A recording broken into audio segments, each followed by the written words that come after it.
بسم اللہ الرحمن الرحیم۔ آج ہمارے انگریزی سال کا پہلا دن ہے۔ اللہ رب العزت کے دن اور رات بنائے ہوئے ہیں، اسی کے چاند ستارے چاند سورج بنائے ہوئے ہیں، اور دن اور رات کا آنا جانا سب اسی کا نظام ہے۔ تو دنیا کے اندر سالوں کی تبدیلی ہمارے سامنے دو طرح سے ہوتی ہے، ایک سورج کے اعتبار سے، ایک چاند کے اعتبار سے۔ سورج والے چاند کو ہم شمسی سال کہتے ہیں اور چاند والے سال کو ہم قمری سال کہتے ہیں۔ اس کا دوسرا نام ہم انگریزی اور اسلامی بھی رکھتے ہیں۔ سورج والے چاند کو انگریزی سال کہتے ہیں اور چاند والے سال کو اسلامی سال کہتے ہیں۔ ایک اور نام رکھا جاتا ہے، سورج والے سال کو ہم عیسوی سال کہتے ہیں اور چاند والے سال کو ہجری سال کہتے ہیں۔ یہ سورج اور چاند کا نظام ہم سب جانتے ہیں، اللہ رب العزت کا بنایا ہوا ہے۔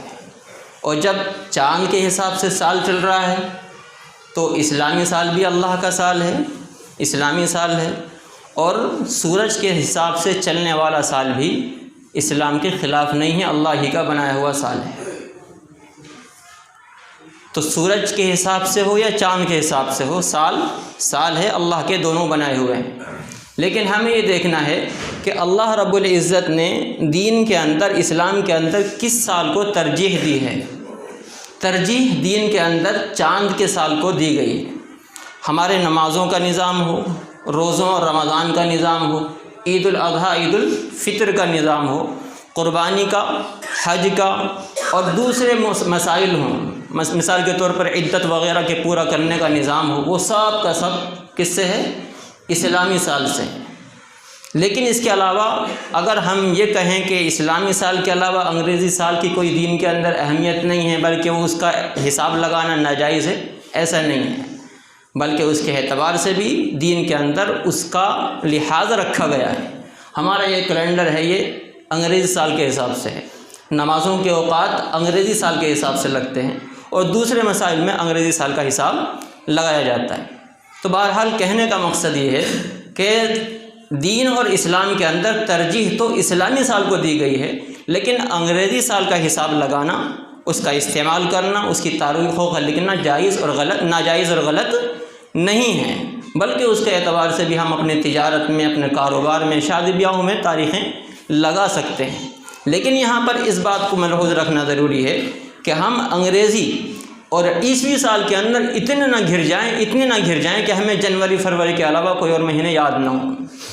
ہمیں اسلامی سال کے مہینے بھی یاد ہونے چاہیے۔ ہمیں محرم کا مہینہ پہلا مہینہ ہوتا ہے، آخری مہینہ ذی الحجہ یعنی حج والا مہینہ ہوتا ہے، اور اس کے علاوہ بیچ میں 12 مہینے ہیں، ان کے نام، اور یہ جو مہینہ چل رہا ہے، جس وقت کو ہم گزار رہے ہیں، ہمیں ہر وقت اس مہینے کو، اس کو تاریخ کو ملحوظ رکھنا بھی ہمارے لیے ضرورت ہے۔ اس کا لحاظ رکھیں گے تو انشاءاللہ ہمیں اسلامی تاریخ کا لحاظ کرنے سے اور چاند کے لحاظ سے اپنے معمولات کو انجام دینے سے ہمارے کام میں برکتیں آئیں گی، کیونکہ اللہ رب العزت نے زیادہ لحاظ اسی کا رکھا ہے۔ دوسری چیز، سال کے شروع ہونے پر ہمیں کیا کرنا ہے؟ خوشی منانے کا، مبارکباد دینے کا یا کسی بھی طرح سے اپنی خوشی کا اظہار کرنے کا موقع نہیں ہے، بلکہ ہمیں اس بات کی فکر لاحق ہونی چاہیے کہ ہماری زندگی کا ایک سال کم ہو گیا ہے۔ اللہ رب العزت نے جتنے اوقات ہم کو دے رکھے تھے، مسلسل لگاتار ایک لمحے میں ہر لمحہ ایک لمحہ کم ہو رہا ہے، ہر دن ایک دن کم ہو رہا ہے، اور ہر سال ایک سال ہماری زندگی کا کم ہو رہا ہے۔ اس موقع پر ہمیں اس بات کو ملحوظ رکھنا ہے کہ ہمارا آئندہ آنے والا وقت پچھلے وقت سے بہت کم رہ گیا ہے۔ ہم آئندہ آنے والے وقت کو اپنے رب کی مرضی کے مطابق گزارنے کی فکر کریں گے۔ پچھلے سالوں میں ہم نے جو کوتاہیاں کی ہیں، بے فکری کی ہیں، اللہ رب العزت کے جھنجھوڑنے کے بعد بھی ہم متنبع نہیں ہوئے ہیں اور بے ہوشی کی زندگی گزار رہے ہیں۔ نمازوں کے اوقات میں اپنے کاروباروں میں لگ کر یہ احساس دلاتے ہیں، اللہ رب العزت کے سامنے یہ ولولہ انگیز اعلان کرتے ہیں کہ ہمیں اللہ رب العزت کی روزی دینے کے لیے ضرورت نہیں ہے، ہمارا روزی دینے والی تو یہ مشین ہے۔ میرے دوست، اس کو نبی صلی اللہ علیہ وسلم نے شرک کہا ہے، اور یہ شرک اصغر ہے، اور شرک اصغر سے بندہ توبہ نہیں کر پاتا ہے۔ کسی مورتی کے آگے جھک جائے گا تو توبہ کی توفیق ہو جائے گی، لیکن اس سے توفیق نہیں ہوتی ہے۔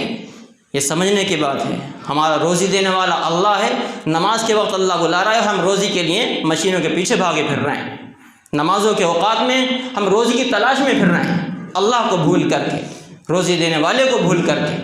اللہ رب العزت فرماتا ہے کہ تم نمازوں کو قائم کرو، ہم تمہیں روزی ایسی جگہ سے دیں گے تم گمان بھی نہیں کر سکو۔ اللہ رب العزت کے احکامات کی پابندی ہم سب کے لیے سب سے پہلے ضروری ہے۔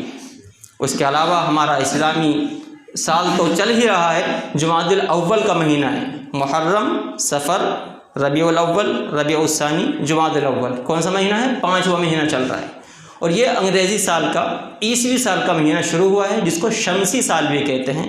یہ سال کے شروع ہونے پر ہم اس سال کے شروع میں بھی ہم دعا کر لیں، اللہ رب العزت ہم سب کو اس کی برکتیں عطا فرمائیں۔ عربی میں دعا پڑھ لیں، اللہم اہلہ علینا بالامن والایمان والسلامت والاسلام ورضوان من الرحمن وجوار من الشیطان۔ اے اللہ، ہم کو اس سال امن اور حفاظت عطا فرما، امن اور سلامتی عطا فرما، اور اسلام اور اپنی فرما برداری کے ساتھ اس کو گزارنا آسان فرما، اور اپنی رضا کے ساتھ اس کو گزارنا آسان فرما، اور شیطان سے ہم سب کی آئندہ کے لیے حفاظت فرما۔ آخر دعوانا الحمدللہ۔